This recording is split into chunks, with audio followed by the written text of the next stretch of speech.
We come together to renew our faith in the holiness, goodness, and beauty of life, to reaffirm the way of the open mind and the full heart, to rekindle the flame of memory and hope, to reclaim the vision of an earth more fair with all her people one.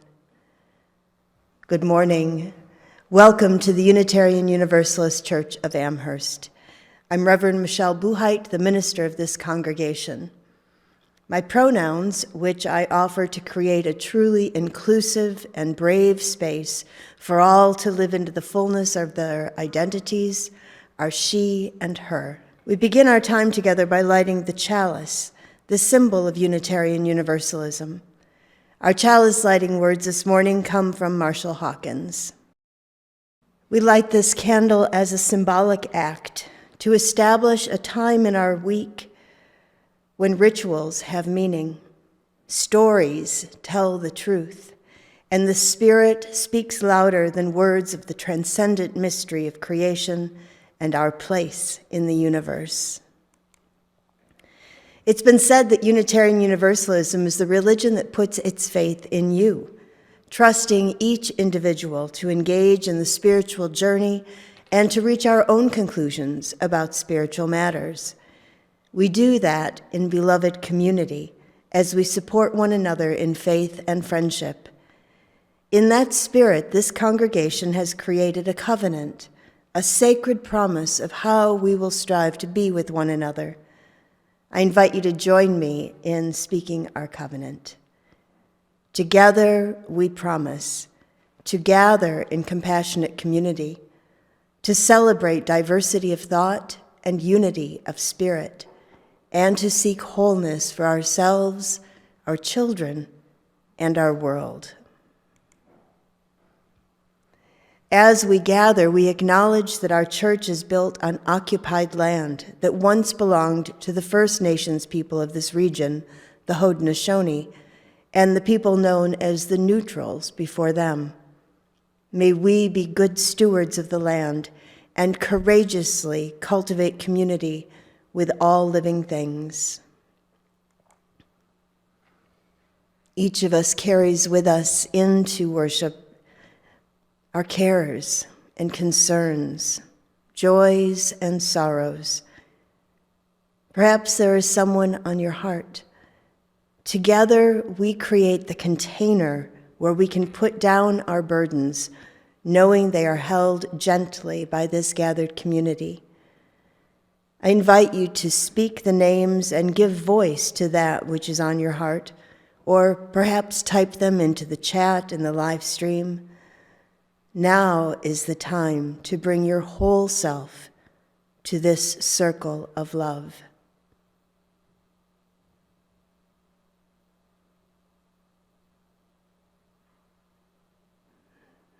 There is a love holding us. There is a love holding all that we love. We rest in that love.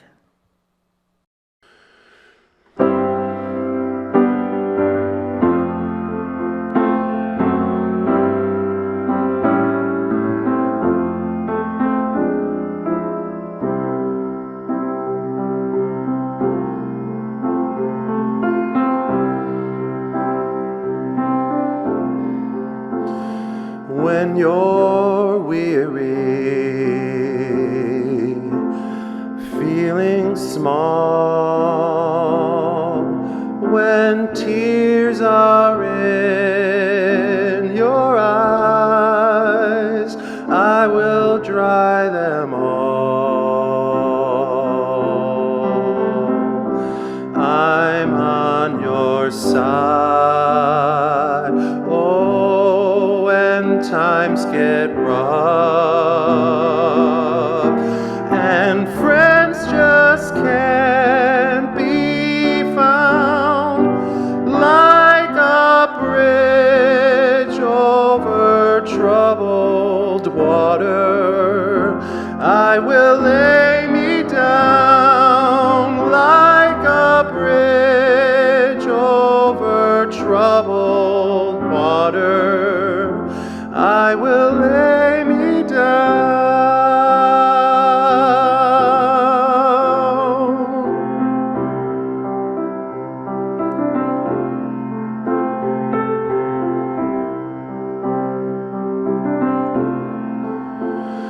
when you're down and out, when you're on the street, when evening falls so hard, I will comfort you. I'll take your part. Oh, when darkness comes and pain is all around, like a bridge over troubled water, I will lay me down like a bridge over troubled water. I will lay me down.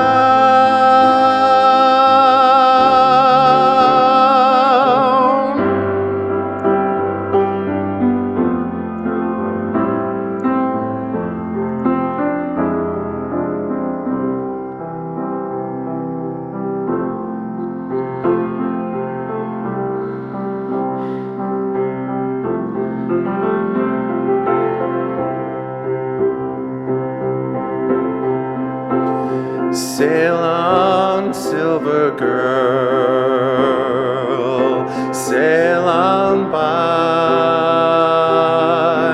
Your time has come to shine. All your dreams are on their way. See how they shine. Oh, if you need a friend, I'm sailing right behind, like a bridge over troubled water. I will ease your mind, like a bridge over troubled water. I will ease your mind.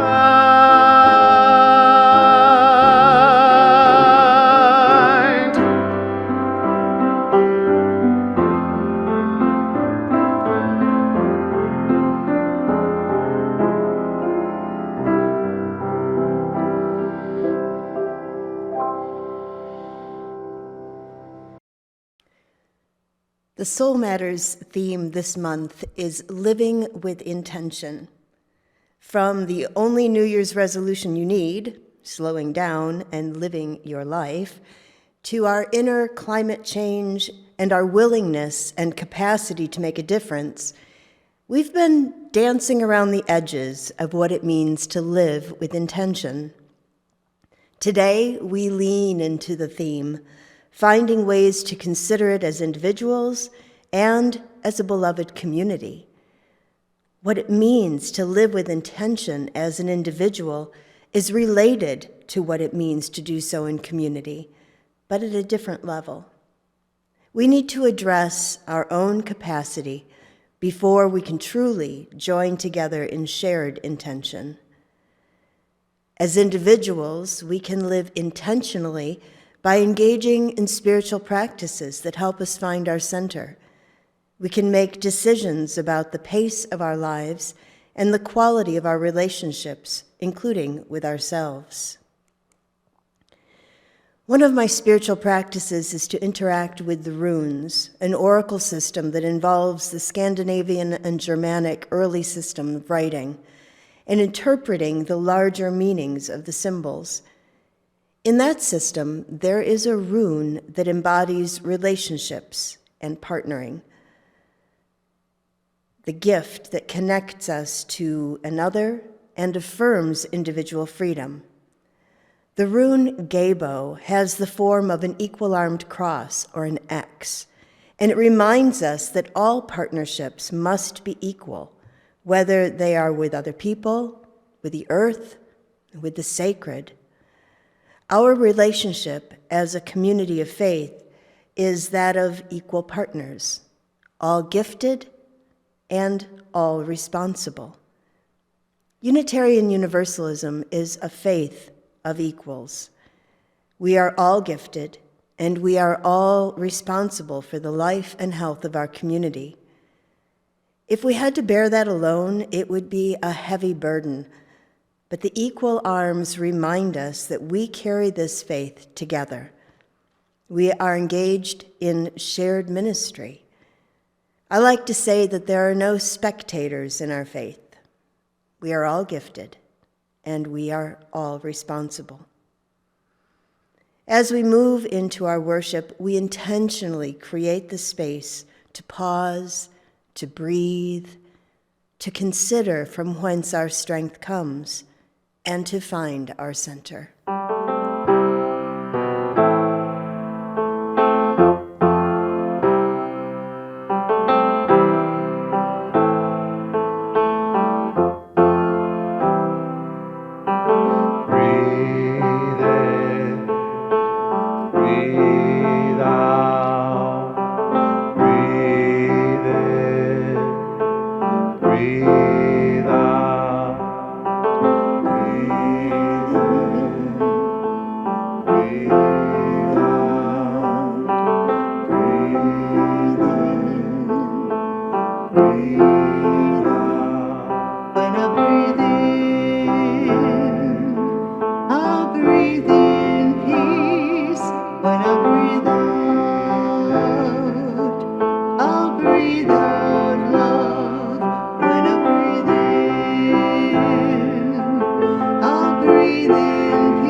Once upon a time, there was a drop of water named Higgins.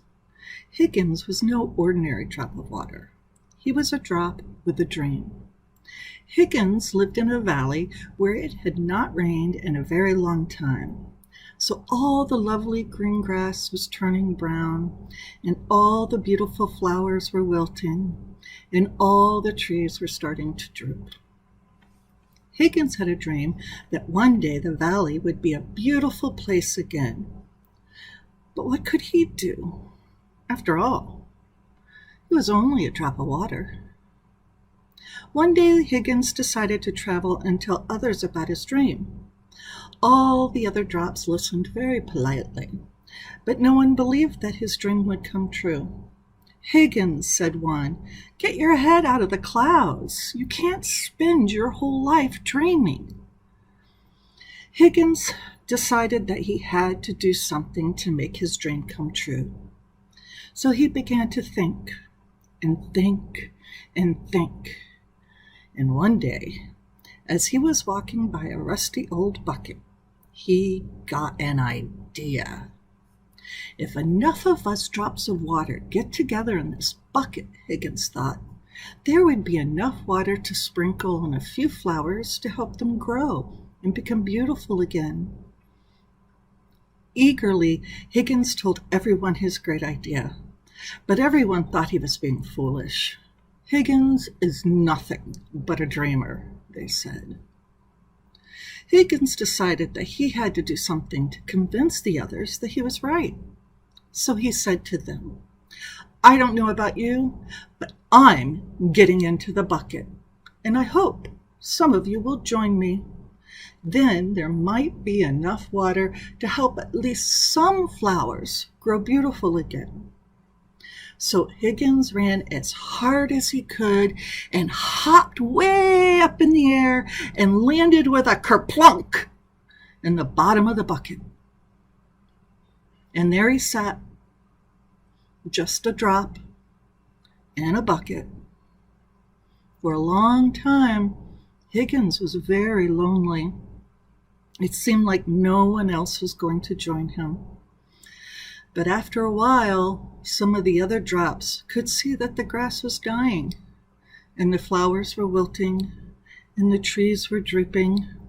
They all agreed that something must be done. Suddenly, one drop shouted, "I'm going in the bucket with Higgins!" And he leaped through the air and landed kerplunk in the bucket. Then two other drops yelled, "Wait for us!" And they hopped through the air and landed in the bucket.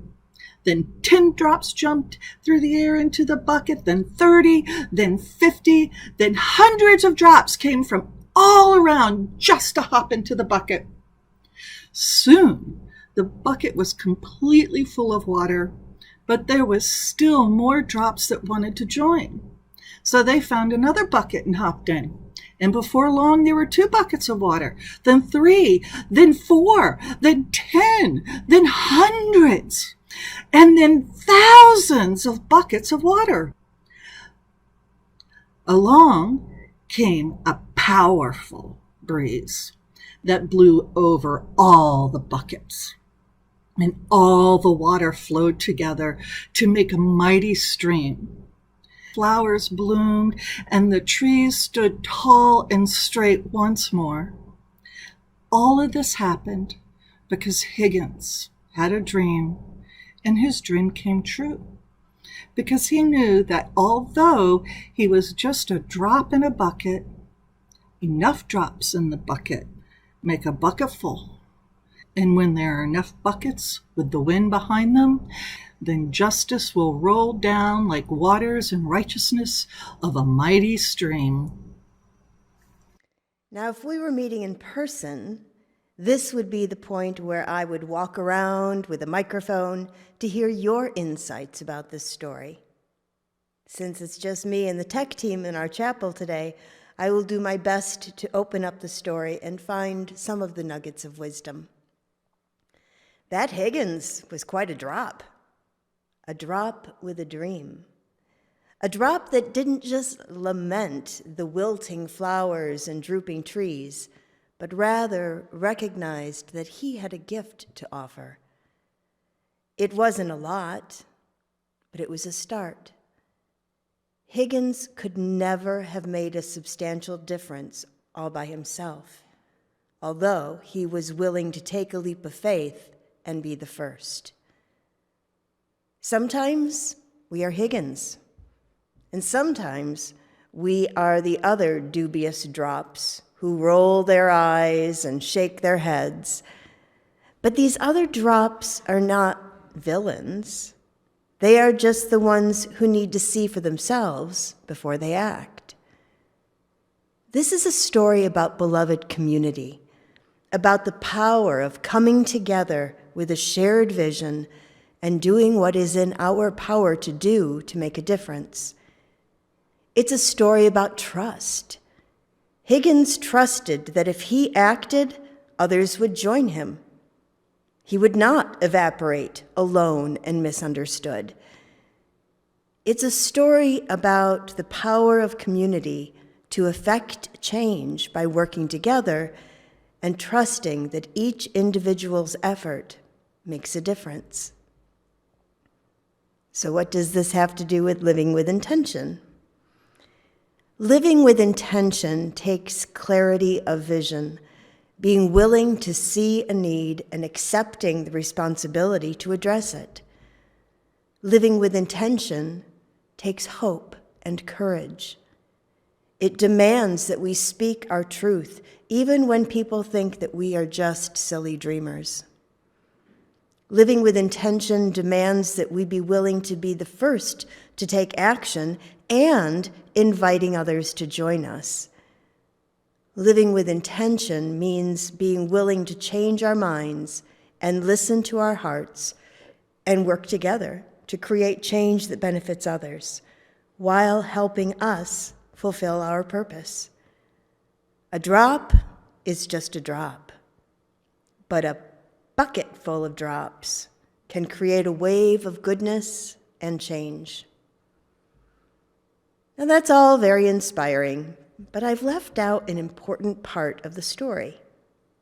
Yes, it's crucial that the drops were willing to leap into buckets and share their gifts for the benefit of all, but all of those buckets would have just sat, gathering rust, if it hadn't been for the wind. In the Hebrew creation story found in the book of Genesis, it is the wind, the ruach, the breath of God that animates the world. The word enthusiasm means to be inspired, literally breathed into by God. However you name the animating force of all life, our actions are incomplete without that breath. Living with intention is being filled, inspired, moved by mystery. But living with intention is not just a philosophy or a religious notion. We don't live our lives as players on a cosmic stage. We live our lives in a reality that includes people and jobs and activities. Our physical lives must be lived with as much intention as our spiritual lives. Oh, and here's a secret. They're not separate. Physical, spiritual, it's just our lives, our miraculous, mundane, and sometimes manic opportunity to experience existence. It's well understood by good parents that life should only ever get so exciting for a baby. After friends have come round and brought presents and made animated faces, after there's been some cake and some cuddles, after there've been a lot of bright lights and perhaps some songs too, enough is enough. The baby will start to look stern and then burst into tears, and the wise parent knows that nothing is particularly wrong, though the baby may by now be wailing. It's just time for a nap. The brain needs to process, digest, and divide up the welter of experiences that have been ingested. And so the curtains are drawn, baby is laid down next to the soft toys, and soon it's asleep and calm descends.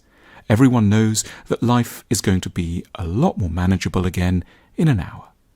Sadly, we exercise no such caution with ourselves.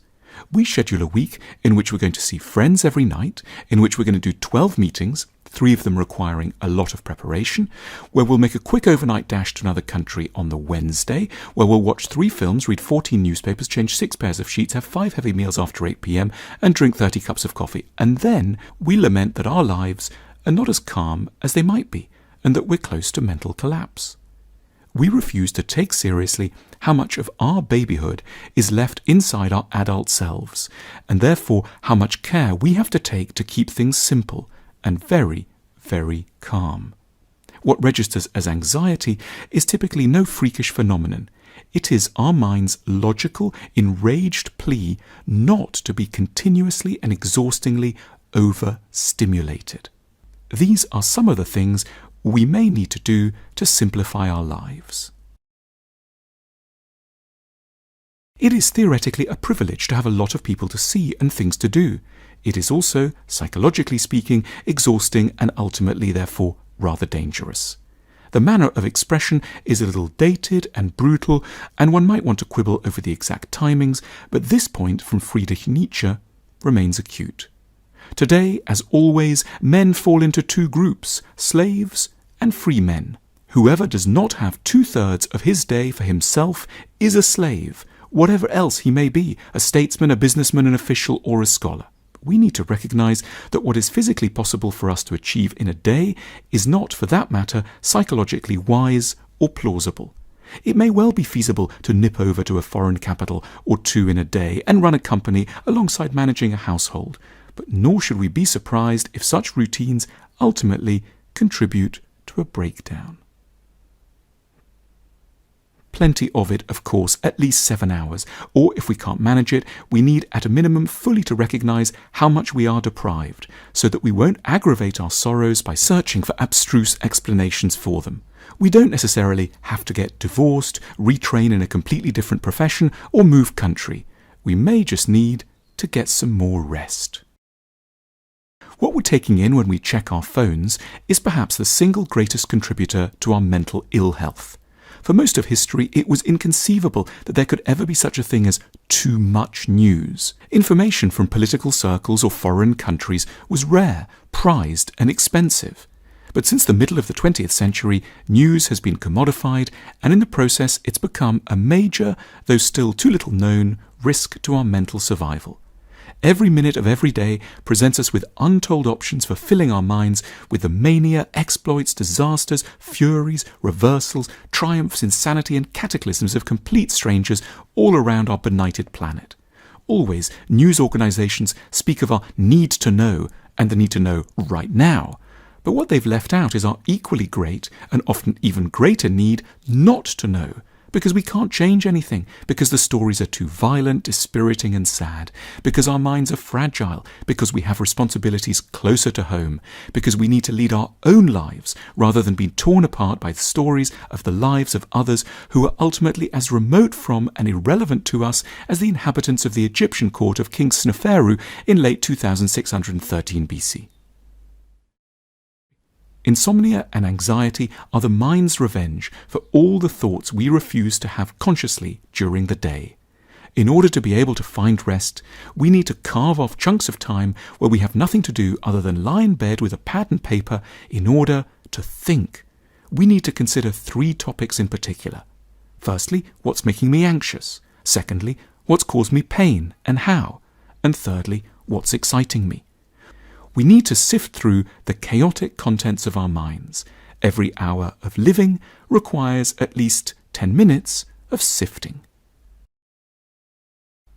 Of course, it might be pleasant to be extraordinary, famous, and world-beating, but maybe it will be an even greater achievement to stay sane and kind. We might opt not to conquer the world in favour of living a longer and more serene life. We're not backing away from a challenge, we're simply shifting our sense of what the real challenge might be, and more importantly, where the real rewards may lie. A quiet life isn't necessarily one of resignation or flight. It may constitute a supremely wise recognition that the truly satisfying things are available away from the spotlight and the big cities, on modest salaries, and as far as possible from the manic, sleepless competition to win the professional status race. As we're discovering, excitement can be fun for a time, but also it kills. Simplicity is true wisdom. We may need a lot more naps. I suggest you check out the School of Life website for all kinds of wonderful tools for understanding and actually living your life. So I want to share with you a story. It's a classic Brazilian story, but like most wisdom tales, is likely told in some form in many cultures. There was once a businessman who was sitting by the beach in a small Brazilian village. As he sat, he saw a Brazilian fisherman rowing a small boat towards the shore, having caught quite a few big fish. The businessman was impressed and asked the fisherman, "How long does it take you to catch so many fish?" The fisherman replied, "Oh, just a short while." Then why don't you stay longer at sea and catch even more? The businessman was astonished.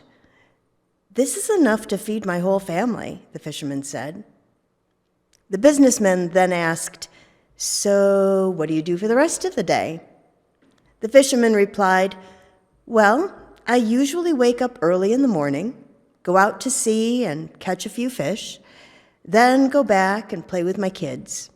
In the afternoon, I take a nap with my wife, and when evening comes, I join my buddies in the village for a drink. We play guitar, sing, and dance throughout the night. This businessman offered a suggestion to the fisherman. I'm a PhD in business management.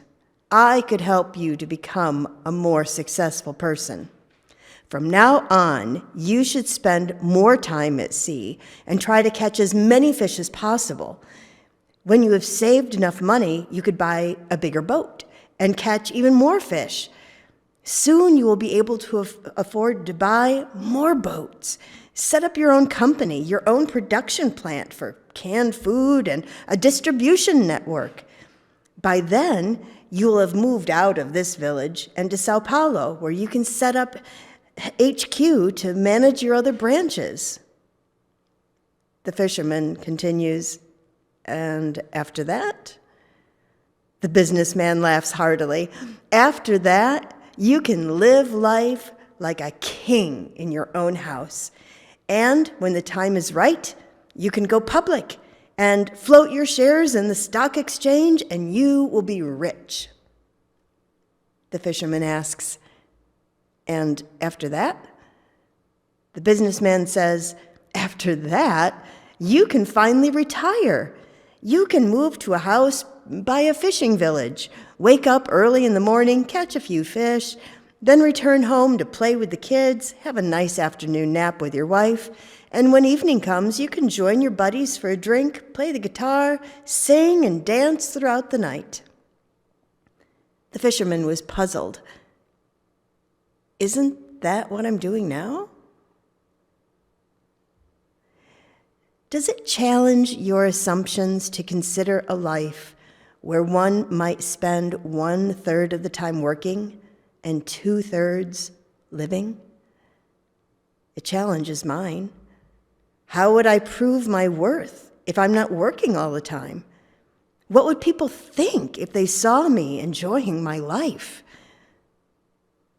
That's a really strange thing to be nervous about. I've preached several times over the last few months about the importance of simplifying and streamlining our lives. As usual, I've been preaching to myself the whole time. I read an article this week about the people of Denmark and their work-life balance. The country's official website boasts that Danes are the happiest people in the world, encouraged to maintain a 37-hour work week, guaranteed a minimum of 5 weeks vacation, extended and paid parental leave, flexible schedules and the option to work from home, and incentives for childcare. They spend less than 1/3 of their lives working.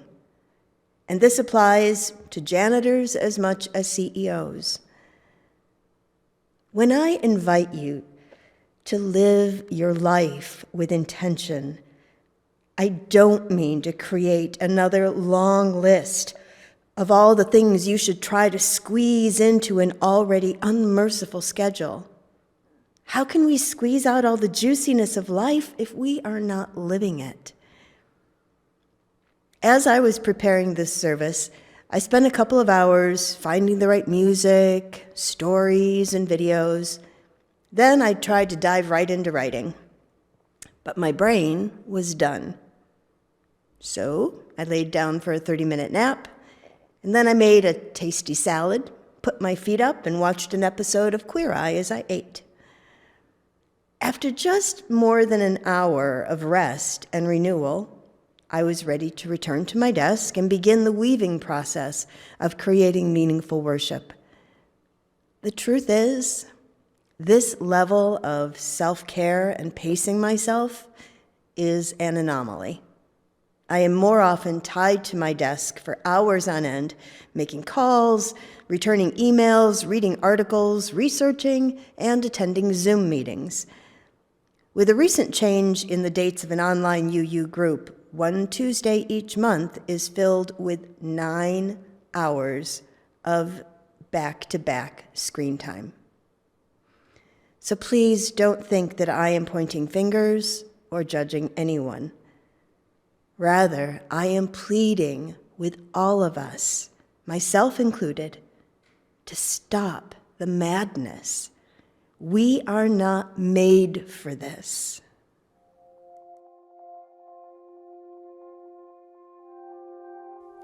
It is rare that I make resolutions. Don't want them to haunt me in the dead of night each day, guilted by all the things I said I would or would not do.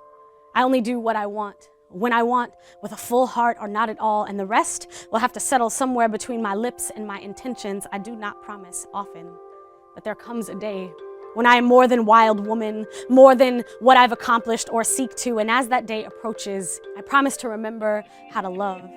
In the face of hurt in my heart, I will love you, foolishly at times, but brave. I promise to forgive, to ignite the soft of me, and to surrender to that everything ain't gonna grow like I grow, ain't gonna know what I know, how I know, and that is okay. There is still love in separation, still love in letting go. I promise to love myself, to honor this girl with dreams she can't stomach yet, but she tries hard to.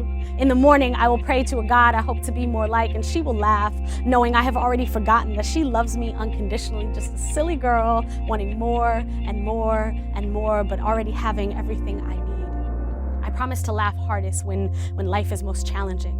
I promise to tell strangers that they are beautiful because they probably haven't heard it in too long. I promise to dance across the floor when I'm excited. I promise to be excited, to sit with my mother, to remind her that she makes amazing things, to listen to my elders, to honor the repetition in their stories, to watch intently as my nephew and niece blossom. I promise to call my sister, to love her because she grows our family when I might not, and none of this comes easy.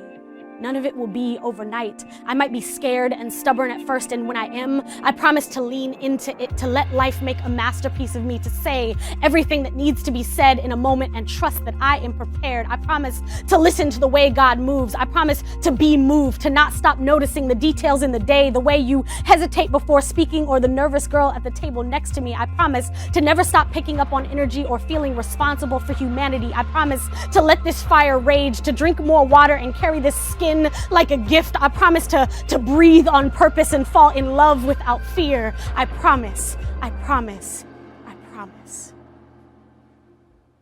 Natalie Patterson's poem is so powerful, especially heard in her own voice. I know the words go by fast and that y'all haven't had the benefit of listening to the video again and again like I have. But I will tell you that the sentence that leaps out to me is this: I promise to let life make a masterpiece of me. That's what Higgins, the drop with a dream, did. That's what all the gathered drops did when they prepared themselves to be inspired, upended by the ruach, the winds of change. It was just a couple of weeks ago that I urged you to let go of unattainable resolutions for the new year and to embrace a countercultural resolution to slow down and live your life. Today, I amend that single resolution to include the promise to let life make a masterpiece of you. We don't become masterpieces by frantic activity. We become masterpieces when we have the spaciousness to let our lives unfold and emerge in all their complicated beauty. That doesn't mean we'll never be sick or sorrowful or hopeless. Even the breath of the holy can't promise us that. But we can pay attention. We can let go of grandiose dreams of working hard enough and long enough to acquire all the trappings of success. And we can slow down and live our lives. We can open our hearts to one another, to the beauty and tragedy all around us, knowing that we are not alone, never alone. Our lives are woven together in a tapestry of mystery and mutual care.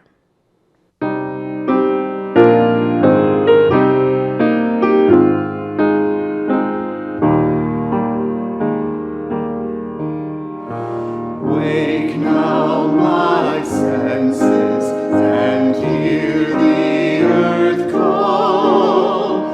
Feel the deep power of being in all.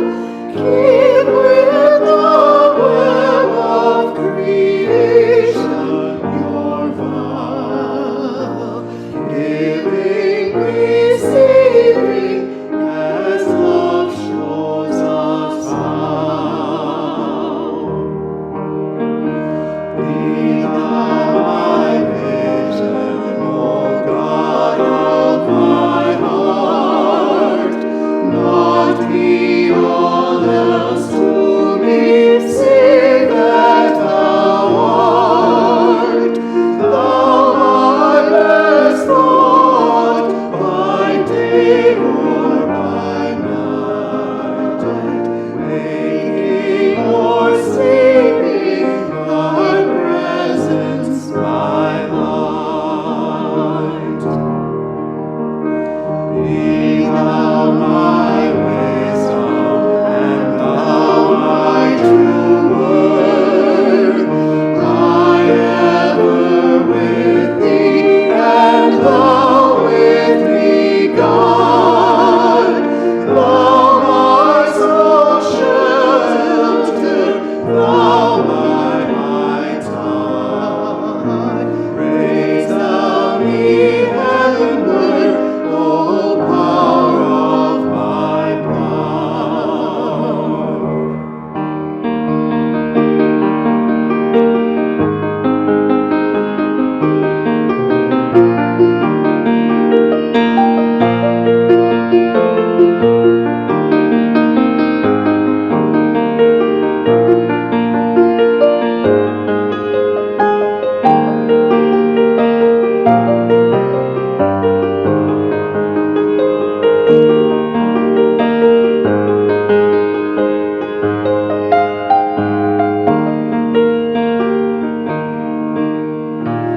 Wake now, compassion, give heed to the cry.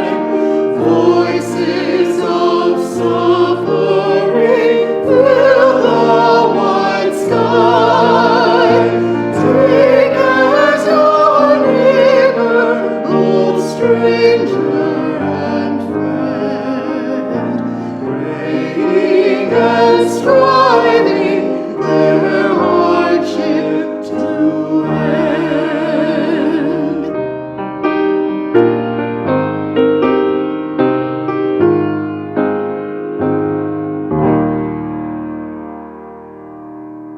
Thank you for joining us in worship today. I hope you have been inspired and uplifted by sharing this time together. You can support the work and mission of this congregation with your financial contributions. Take a moment to visit our website, uuamherst.org, and click on the giving link, or text your gift to 833-987-1968. Please join me as we extinguish our chalice with these familiar words. We extinguish this flame, but not the light of truth, the warmth of community, or the fire of commitment. These we carry in our hearts until we are together again.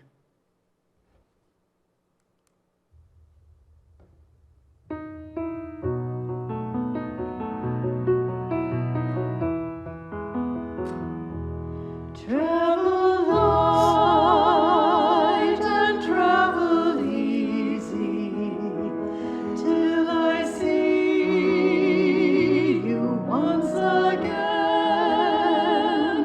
Travel light